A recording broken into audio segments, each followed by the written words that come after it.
नमस्कार, खबरों का पंचनामा देख रहे हैं आप। मैं हूं आपके साथ पूजा। हम लेकर आए हैं देश और दुनिया की 5 बड़ी खबरें, जिस पे चर्चा के लिए मेरे साथ स्टूडियो में मौजूद हैं कैपिटल टीवी के editor in chief doctor Manish Kumar. Doctor साहब, बहुत बहुत स्वागत है आपका। धन्यवाद। सबसे पहले नजर हेडलाइंस पर। देश भर में राम मंदिर को लेकर जबरदस्त उत्साह। जय श्री राम के नारे संग गर्भगृह में रामलला का विग्रह विराजमान। पीएम मोदी ने जारी किया राम मंदिर का डाक टिकट। 48 पेज की किताब में 20 देशों का टिकट। राम मंदिर प्राण प्रतिष्ठा को लेकर बयानबाजी तेज। विपक्ष का घिनौना चेहरा बेनकाब। सपा कांग्रेस डीएमके का विवादित बयान। ईडी से डरे अरविंद केजरीवाल चौथे समन पर भी नहीं हुए आज पेश। ईडी को जवाब में लिखा, मकसद चुनाव प्रचार से रोकना और गिरफ्तार करना, तो बीजेपी ने कहा भगोड़ा है केजरीवाल। सांसदी जाने के बाद सिर से चुने की छत। महुआ मोइत्रा को जारी हुआ सरकारी बंगला खाली करने का बेदखली नोटिस। महुआ ने खटखटाया हाईकोर्ट का दरवाजा। उद्धव गुट के नेता आदित्य ठाकरे के करीबी सूरज चौहान गिरफ्तार। बीएमसी खिचड़ी कोविड घोटाला मामले में ईडी ने की बड़ी कार्रवाई। खबरों की शुरुआत में सबसे पहले बात राम नाम की गूंज की। पूरे देश भर में राम मंदिर की गूंज है। लोगों में जबरदस्त उत्साह है। अयोध्या में 16 जनवरी से शुरू हुए प्राण प्रतिष्ठा अनुष्ठान का आज तीसरा दिन है और रामलला की मूर्ति गर्भगृह में पहुंच गई है। अयोध्या में रामलला की प्राण प्रतिष्ठा को लेकर 22 जनवरी को केंद्र सरकार ने आधे दिन की छुट्टी का भी ऐलान कर दिया। तो वहीं आज प्रधानमंत्री नरेंद्र मोदी ने श्री राम जन्मभूमि मंदिर पर स्मारक डाक टिकट जारी किया है। इसके साथ ही पीएम ने दुनिया भर में भगवान राम पर जारी टिकटों की एक किताब भी जारी की। 48 पेज की इस किताब में 20 देशों के टिकट है। पीएम मोदी ने कुल 6 डाक टिकट जारी किए। इनमें राम मंदिर, भगवान गणेश, हनुमान, जटायु, केवटराज और मां शबरी शामिल है। टिकटों पर राम मंदिर, चौपाई, मंगल भवन, अमंगलहारी, सूर्य, सरयू नदी और मंदिर, साथ ही उसके आसपास की मूर्तियों की आकृति बनाई गई है। अयोध्या से इतनी सारी खबरें आ रही हैं, एक सवाल पूछना बहुत मुश्किल होगा, आप अपडेट बताइए। देखिए, अपडेट बिल्कुल साफ है। बस 4 दिन बचे हुए हैं और सबसे बड़ी चीज, अयोध्या में जो कुछ हो रहा है वो तो हो ही रहा है। आज विग्रह जो है गर्भगृह पहुंच गया। प्राण प्रतिष्ठा 22 तारीख को होनी है। तमाम जो यज्ञ अनुष्ठान और प्रधानमंत्री मोदी जो पिछले 11 दिनों से वो सारा अनुष्ठान कर रहे हैं, जमीन पे सो रहे हैं, अब तो वो फल पे आ गए हैं। वो सिर्फ एक बार फलाहार कर रहे हैं और जो तमाम व्रत, और देखिए उससे जुड़े हुए अलग अलग मंदिरों में वो पॉलिटिकल रैलियां भी कर रहे हैं और वक्त निकाल के वो पूजा पाठ भी उस तरीके से कर रहे हैं। तो एक तो अयोध्या और प्राण प्रतिष्ठा को लेकर के जो कुछ हो रहा है तो वो हो ही रहा है, लेकिन समाज वो भी तैयार हो रहा है। घर घर में दीप कहां से आएगा, कहां, आप ये देखिए दीपावली की तरह दियों की बिक्री बढ़ गई है। हर घर में रामलला को स्वागत करने के लिए 22 तारीख की तैयारी चल रही है, लेकिन कुछ लोगों के पेट में बड़ा दर्द हो रहा है। आज हाईकोर्ट से ममता बनर्जी के लिए एक बुरी खबर आई।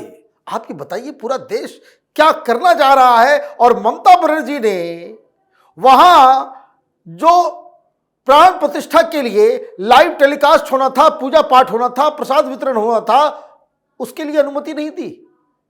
हिंदू संगठनों को जाना पड़ा हाईकोर्ट और हाईकोर्ट से डांट पड़ी है, फिर चीजों को अलाउ किया गया है। तो ये सारी चीजें हो रही है। अब 4 दिनों का वक्त बाकी है और पूरा देश उस ऐतिहासिक, ये हम लोगों की जिंदगी का, वो आप समझिए कि कोई पुण्य ही है कि हम इस दौर में हैं, जीवित हैं, अपनी आंखों से देख रहे हैं जब प्राण प्रतिष्ठा हम लोगों के सामने होने वाला है। बिल्कुल, तो तैयारियां जोरों शोरों से है, तो वहीं विपक्ष की तरफ से बयानबाजी भी चरम पर जारी है। तमिलनाडु के मंत्री उदयनिधि स्टालिन ने राम मंदिर को लेकर अपनी प्रतिक्रिया दी है। उन्होंने कहा है कि जैसा कि हमारे नेता ने कहा था कि धर्म और राजनीति को ना मिलाए, हम किसी भी मंदिर निर्माण के खिलाफ नहीं है, लेकिन हम उस स्थान पर मंदिर बनाने का समर्थन नहीं करते हैं जहां एक मस्जिद को ध्वस्त किया गया था। तो वहीं शिवपाल यादव ने कहा कि संविधान की रक्षा करने के लिए कार सेवकों पर गोली चलवाई गई। साथ ही कांग्रेस पार्टी के नेता उदित राज ने कहा कि 1949 से लेकर 1990 तक हिंदू महासभा, आरएसएस और जनसंघ क्या कर रहे थे। उन्होंने दावा किया कि अगर मंडल कमीशन नहीं आता तो राम मंदिर नहीं बनता। साथ ही कहा कि कलयुग 22 तारीख के बाद शुरू होगा। 4 दिन बचे हैं, पर दिन भर में तो 40 तरीके के बयान सामने आ रहे हैं। देखिए, इनकी मति मारी गई है। ये शिवपाल यादव ये क्या कह रहे हैं कि कार सेवक को मारा गया, ठीक मारा गया। इनकी बेवकूफी का कोई हिसाब किताब नहीं है। जिन माओं ने अपने बेटे को खोया, पतियों को खोया, भाइयों को खोया, टीवी पे उसके बयान आ रहे हैं, लोग टीवी देखते देखते रोने लग जा रहे हैं। समय बदल गया, इन लोगों का पाखंड नहीं गया है अभी तक। ये कांग्रेस पार्टी, ये उदित राज, इसके बातों को जरा सा भी सीरियसली लेना नहीं। ये बिना पेंदी का लोटा है, कभी इधर कभी उधर, कभी इधर कभी उधर। भारतीय जनता पार्टी से सांसद था। अगर अभी भारतीय जनता पार्टी में होता तो अयोध्या में राम नाम के गुण गा रहा होता। ये लोग तमाशेबाज हैं। लेकिन ये जो सब के सब इंडी गठबंधन के, जैसे कि मैंने पहली खबर में बताया, ममता बनर्जी उधर रोकने में लगी हुई है, कोई आना नहीं चाह रहा। तो इसका मतलब यह है कि राम मंदिर का विरोध हिंदुस्तान का विपक्ष बहुत ही सुनियोजित तरीके से करने की कोशिश कर रहा है। यह और बात है कि देश की जनता में ये तमाम जो बहानेबाजी और तरकीब ये लोग निकाल रहे हैं, वो चिपक नहीं रहा, कोई सीरियसली नहीं ले रहे। शंकराचार्य को तुमने कुदा दिया। शंकराचार्य की गरिमा जो है वो लोगों की नजरों में तार तार हो गई। ये अविमुक्तेश्वरानंद आज एक नया बहाना लेकर के आए, भाई नया मंदिर में पुराने मूर्ति की ही प्राण प्रतिष्ठा होनी चाहिए। फॉर गॉड सेक, जाओ कहीं घूम घाम के आ जाओ। चमड़े का मुंह है, ज्यादा मत खोलो। जनता थूक रही है तुम लोगों के ऊपर, और इन लोगों को कोई मेरे शर्म लज्जा, बिल्कुल बेहया हो गए हैं ये लोग कि एक ऐतिहासिक काम हो रहा है, एक प्रयोजन हो रहा है, और इनके पल्ले कुछ नहीं पड़ रहा। जी, अब बात करते हैं दिल्ली के मुख्यमंत्री अरविंद केजरीवाल की, जो ईडी से काफी ज्यादा डरे हुए हैं। और इस डर की वजह से केजरीवाल आज एक बार फिर ईडी के सामने पेश नहीं हुए। चौथे समन को भी दरकिनार कर दिया और ईडी को जवाब भेजकर कहा कि बीजेपी का मकसद अरविंद केजरीवाल को गिरफ्तार करवाना है ताकि वो लोकसभा चुनाव में प्रचार ना कर सके। तो वहीं दूसरी तरफ बार बार ईडी समन पर पेश ना होने पर बीजेपी ने केजरीवाल को भगोड़ा करार दिया है। क्या चाहते हैं केजरीवाल? नियत तो नहीं लग रही है कि वो, भाई केजरीवाल गोवा में सुंदरकांड करने गए, है ना, गोवा का आनंद लिया जा रहा है। दिल्ली में जो है पोल्यूशन में लोगों को सड़ा रहो, वहां पे जो है सारी जो BS4 गाड़ियों के ऊपर जो है पाबंदी लगवा दो, ये करवा दो, लोगों को कष्ट में डाल दो। तुम गोवा का आनंद लेने चले गए। क्यों गए? क्योंकि ईडी का समन आ गया। ईडी का समन आया, पहले गोवा का प्लान था, फिर गोवा का प्लान कैंसिल हुआ, फिर ईडी का समन आया तो फिर से वो प्लान जो है वो ऑन किया है। ये व्यक्ति जान रहा है कि ईडी के गिरफ्त में गए तो फिर गिरफ्तार ही होंगे, इसलिए ये बहानाबाजी कर रहे हैं। कारण बहुत ही सिंपल है, आरोप ऐसे लगे हुए हैं क्योंकि ये जानता है भाई शराब घोटाला तो उसने खुद किया है। ये जान रहा है कि किस तरह के सवाल जवाब, किस तरह के सबूत कोर्ट में ईडी पेश कर रही है, और इन सबूतों के आधार पे कोर्ट किसी को बेल तक नहीं मिल रहा। तो फिर इसमें कौन सा कोहिनूर का हीरा जड़ा हुआ है इसके सिर के ऊपर, जो ईडी पूछताछ करेगी उसको छोड़ देगी? इसको मालूम है कि इसकी सारी कलई खुल चुकी है। ईडी के पास गया नहीं कि वो जेल जाएगा, और जेल गया तो फिर इसे बेल नहीं मिलेगा। ये इस बात को जान रहा है, तो चौथा समन गया। अब जो जानकारी आ रही है कि 1-2 दिन के अंदर में ये नहीं गया, तो फिर इसकी गिरफ्तारी वो निश्चित है। जी, तो एक तरफ केजरीवाल कभी भी गिरफ्तार हो सकते हैं तो दूसरी तरफ महुआ मोइत्रा भी चारों तरफ से फंस गई हैं। पहले उनकी संसद की सदस्यता गई, अब मोइत्रा से जबरन सरकारी बंगला खाली कराया जाएगा। बंगला खाली करने के लिए अब तक तीन बार नोटिस जारी हो चुका है, पर इस बार तत्काल सरकारी आवास खाली करने के सख्त निर्देश दिए गए हैं, जिसको लेकर महुआ मोइत्रा ने हाईकोर्ट का दरवाजा खटखटाया है। अब तो बोरिया बिस्तर उठाकर बाहर फेंकने की तैयारी है, लेकिन हाईकोर्ट पहुंची है, कोई राहत मिलेंगी? निकल गई हेकड़ी। हाँ, निकल गई ना सारी, बचा लिया किसी ने। इतना बवाल, इतना वाहियात तरीके से आप जनता के सामने, मीडिया के सामने पेश आओगे तो कभी न कभी तो फंसना ही था। आपने जो कांड किया है, अपने पासवर्ड और सारी चीजें जो है वो आपने दे दिया। भाई कोई पूछ नहीं रहा। अभी कर्नाटक में अडानी के साथ डील हुआ, कांग्रेस पार्टी की सरकार है। तेलंगाना में डील हुआ, राजस्थान में जब उसकी सरकार थी तब वहां पे डील हो रहा था। छत्तीसगढ़ में जब इनकी सरकार थी तब वो कांग्रेस पार्टी, आप अडानी कर रहे थे माल खाने के लिए। तो खैर वो हिस्सा तो चला गया। सीबीआई की जांच भी शुरू हो गई।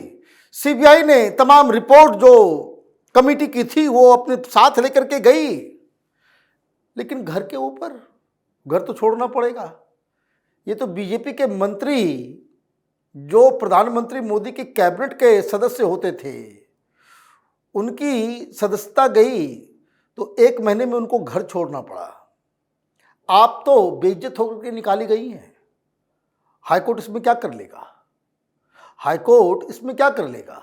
आपको क्या लगता है कि वकीलों से दोस्ती होकर के तो आप जुडिशरी को अपने हिसाब से ट्विस्ट एंड टर्न कर देंगे? ऐसा होता नहीं है। अब बेशर्मी की हद देखिए। भाई सांसद नहीं रहे, घर छोड़ो, उसके ऊपर तुम्हारा बपौती है क्या? घर तो जाना ही पड़ेगा। और ये नहीं निकलते हैं तो आपने सही कहा, चस्पा किया गया नोटिस कि अगर अब खाली नहीं हुआ तो किसी दिन भी ट्रक आएगा और सारे सामान को बाहर फेंक करके वहां ताला बंद कर देगा। शायद नियति में यही लिखा हुआ है। आदमी कुछ किस्मत लिखा के लाता है ना, वो नियति में ही लिखा हुआ है कि सिर्फ बेइज्जत होकर के सदस्यता ही नहीं जाएगी, घर से भी बाहर हो जाएगी। और सबसे बड़ा जोक तो ये रहेगा कि अपने इसी हीरा नंदानी मित्र से पैसे लेकर उसके स्टाफ, उसके डिजाइनर, उसके इंटीरियर्स, बंगला बड़ा अच्छे से सजाया था, लेकिन कर्म ऐसे हैं कि फल तो मिलेगा ही। जी, तो महुआ मोइत्रा भी जांच एजेंसियों के रडार पर है। तो वहीं महाराष्ट्र से एक बड़ी गिरफ्तारी हुई है। ईडी ने बीएमसी खिचड़ी घोटाला मामले में उद्धव गुट के नेता आदित्य ठाकरे के करीबी सूरज चौहान को गिरफ्तार कर लिया है। ये गिरफ्तारी कल लंबी चली पूछताछ, छापेमारी के बाद की गई है।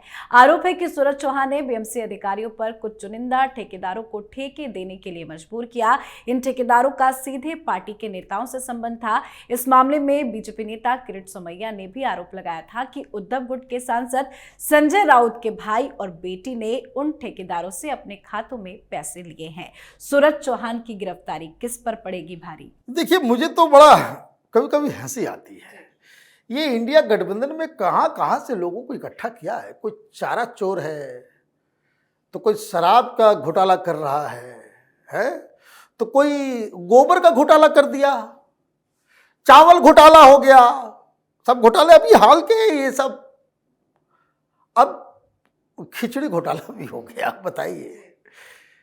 तो खिचड़ी खा गए उद्धव ठाकरे की पार्टी के लोग। कोविड के दौरान खिचड़ी का प्लान और ठेका जबरदस्ती आपने वैसे वैसे लोग को दे दिया, ठेका दिया और पीछे से माल खा लिया। ये दूसरा घोटाला है बड़ा। एक तो दवाई वाला भी, जो कोविड सेंटर का जो था, टेम्पररी कोविड सेंटर, उसमें भी अलग चल रहा है मामला। तो आप देखिए, ये लोग देश बचाएंगे। ये सारे लोग, कोई खिचड़ी चोर है, तो कोई दारू चोर है, तो कोई चारा चोर है, तो कोई दवाई चोर है, पता नहीं क्या क्या चोरी करके बैठे हुए हैं।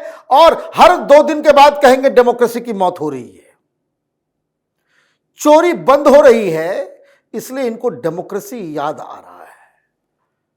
ये बड़ा ही इंपॉर्टेंट, बहुत ही क्लोज है। इसको सजा, इसका मतलब कि डायरेक्ट इन्वॉल्वमेंट जो है वो उद्धव ठाकरे परिवार का।